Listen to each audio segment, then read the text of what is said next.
which, by the way, the support zone is pretty close to this area here.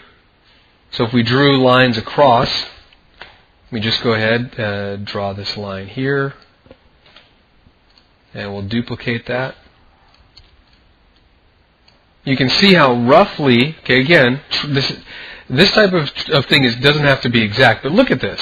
The market came down here to the top and then spiked right back to the bottom. But look, that area was defined by the one down session in this huge move up.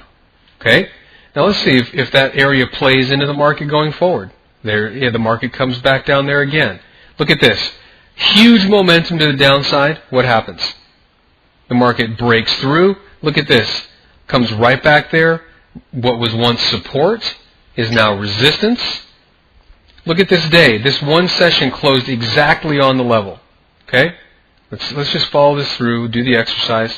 Look at this. Support, support. Look at this. The consolidation is formed here by the top end of this one bar here. Now, why did I key in on this one bar? What could possibly go through my head to even look at that? Well, it's because it's the only down bar in this entire move. So for whatever reason, on this one day, there were more sellers than there were buyers. So for one 24-hour period, the sellers came out in force. And they came out in enough force that they stopped the market going up. Now the very next day, of course, the bulls came back and they pushed up. But what does this mean? It means that if there were individuals who were selling at this price before, they might be willing to sell again, which you see here. They did manage to sell again. But more importantly, it represents an area of conflict and not necessarily indecision, but where the decision was not completely one-sided. You can see through this area, what was the decision? The decision was up. And then all of a sudden, boom, you have the balance starting to shift to where now it's to the other side. And then it shifts back. And it shifts back in a big way and the market explodes back upwards.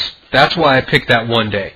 Because this one day is completely stands out from the rest.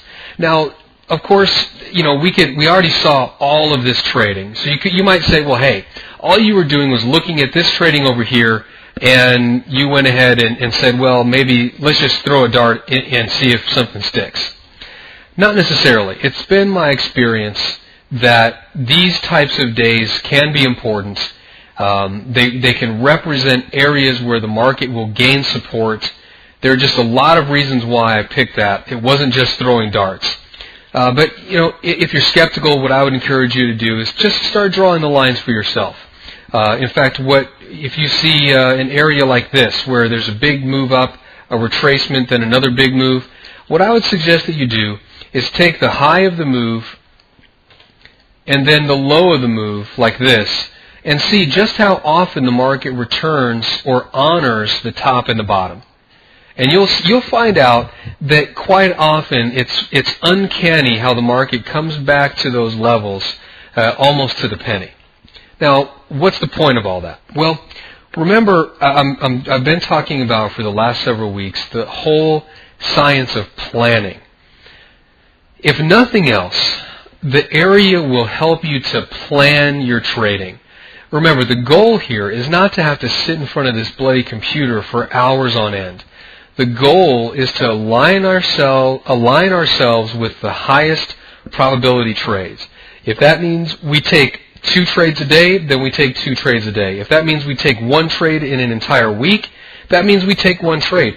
Hey, if that means we don't take any trades in a week, we don't take any trades. The key is that we have something there to key in on to plan ahead. So,